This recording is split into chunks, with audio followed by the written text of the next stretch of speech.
bonsoir à tous, c'est Arnaud de Ludic Addict pour la troisième et dernière partie du déballage de la vague 2 de Chronic of Drunagor, version française d'Intrafin.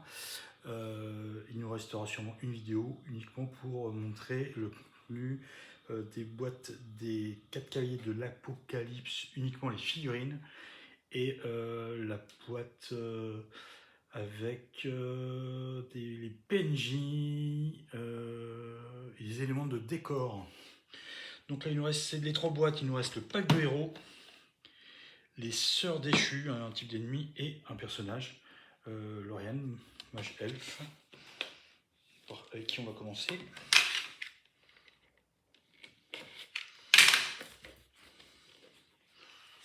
Alors,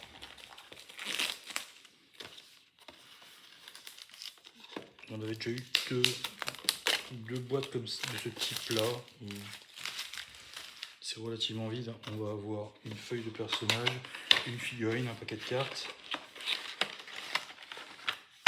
Et on y est. Donc, la fiche de Lauriane, donc, qui est une mage elfe. Pas de deuxième profil. Donc, ensuite, les types de cartes. Et donc la figurine.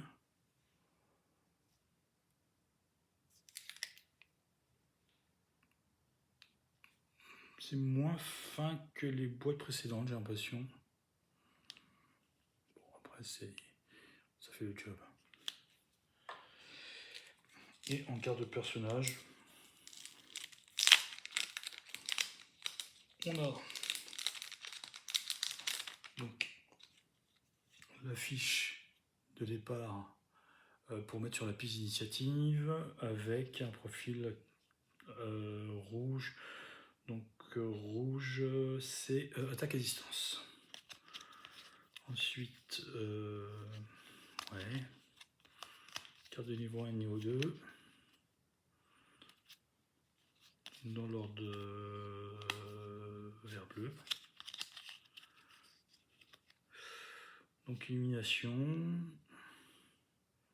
Diviser, je ne connais pas cette compétence. Concentration. Et deuxième épilogue, un effet permanent. Note de bas de page. Donc une attaque plus imprécision qui donne inconscient tous les ennemis adjacent, oui, à la cible, gagne ralentissement. Et en deuxième attaque, un tir à 2 de précision, plus 4 dégâts. Et si ça fait un fatal, on déclenche l'attaque de... Non, à portée 1, on peut faire une purification de niveau 2. Cibler 2 personnages, ils subissent 2 dégâts. Et ils permutent chacun... Ah, ouais, d'accord, une sorte de téléportation entre 2 personnages. Et parenthèse, prévenez 3, et si tous les dégâts sont prévenus, on gagne un bouclier 2, une sorte de bouclier magique. C'est plutôt pas mal. Ça, c'était Lauriane.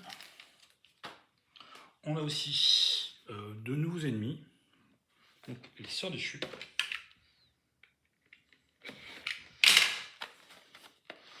Donc normalement, ce sont des troupes non élites.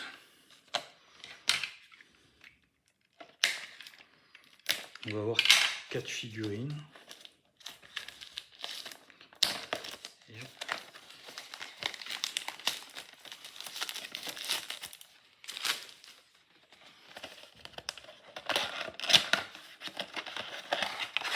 Eh ben pas du tout.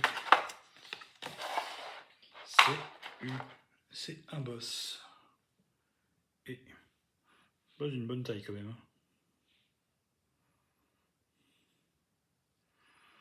Avec 4 têtes. Ça fait penser un peu aux 4 personnages qui fusionnent dans les bouquins de Moorcock. Donc Elric, Hawkmoon.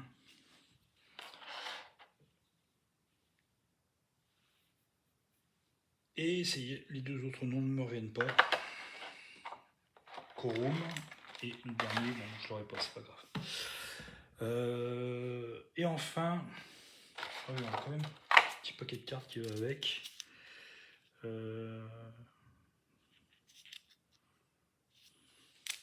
Allez, on ouvre.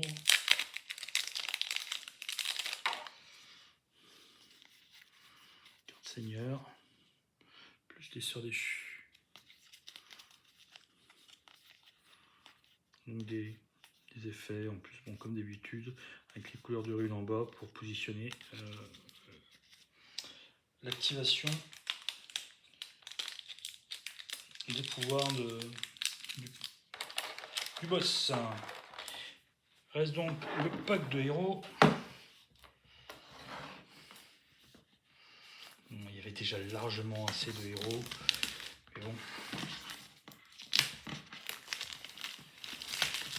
On est compétiste, on ne l'est pas.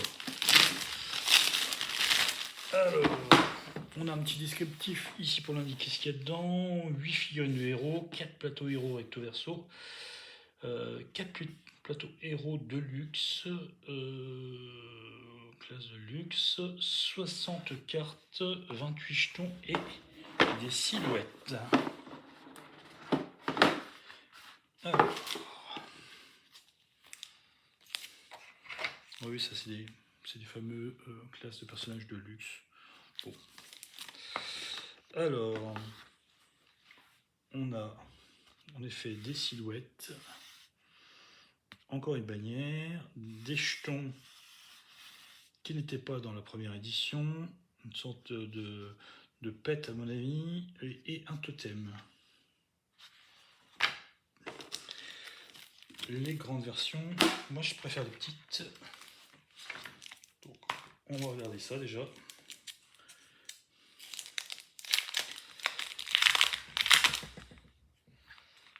Ah bah avec un emplacement pour ranger tous les personnages, vache. Donc nous avons, et on va essayer de repérer en même temps, ce qui ressemble à une Valkyrie.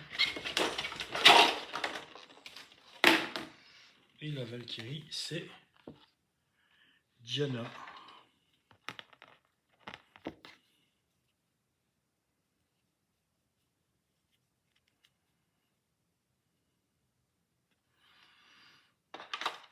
De l'autre côté, Aziel.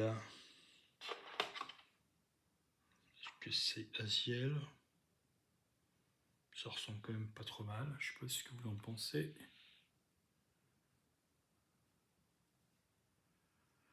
Et donc Aziel, c'est un mage épéiste. J'ai pas fait attention. La Valkyrie, c'était mage épéiste aussi. Drix. Drix qui ressemble à une sorte de démon. Ouais. Drix.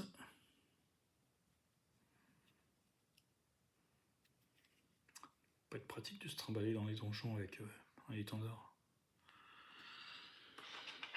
Qui est un seigneur de guerre. Frith.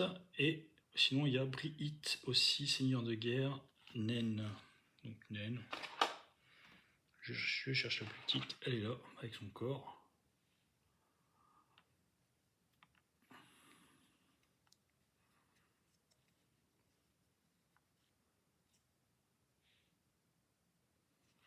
C'était donc Brigitte.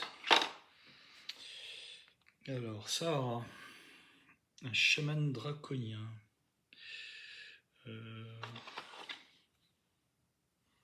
Ouais.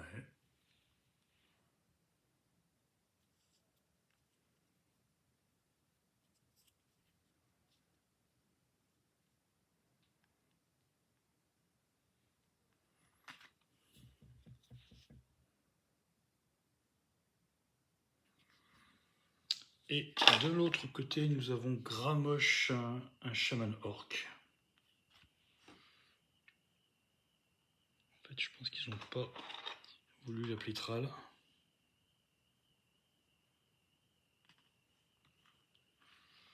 Je vérifie si c'est bien lui. Oui, je pense que c'est lui.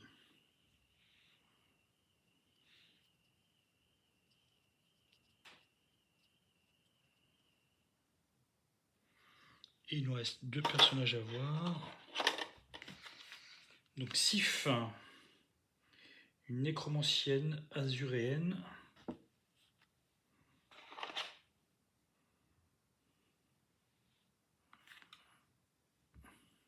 Elle n'est pas épaisse. Je pense que il faudra redresser un petit peu la faux.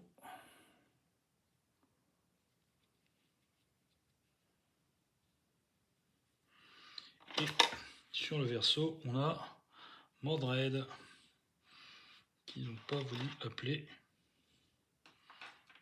le roi Lich. Non, Mordred, on a déjà vu lui. Eh bien, non, ça c'était bien Mordred,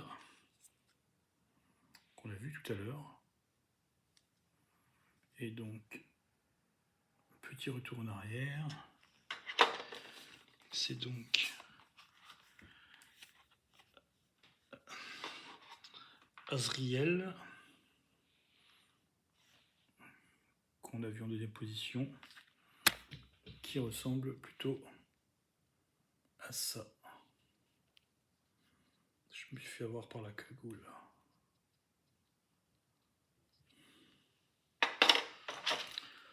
Le paquet de cartes, je ne vais pas vous l'ouvrir de toute façon, ce sont les classes de personnages. Pour les nouvelles classes de personnages, bah si, je vais l'ouvrir.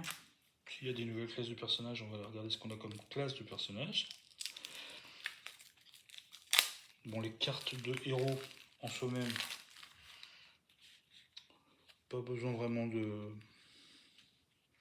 d'y aller, mais on a donc de nouvelles classes. On a les mages épéistes, le seigneur de guerre,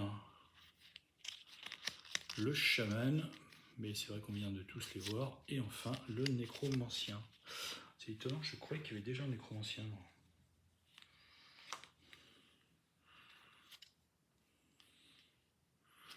voilà, ce sont les classes de héros. Et donc, comme je vous le disais, donc les cartes propres à chaque personnage, comme il y en a 8. Et enfin, idole, je pense que l'idole, ça doit être pour le chaman. Et un petit peu, un peu de compagnon. Lui, il faut un petit peu d'invocation pour le nécromancien. Et cette panthère, je sais pas pour quel type de personnage c'est. Peut-être le chaman. Plus les cartes de personnages. Voilà, on a fait le tour de toutes les boîtes de cette vague 2. Je vous remercie d'avoir suivi ces 3 vidéos et je vous dis à bientôt pour les 4 cavaliers de l'Apocalypse.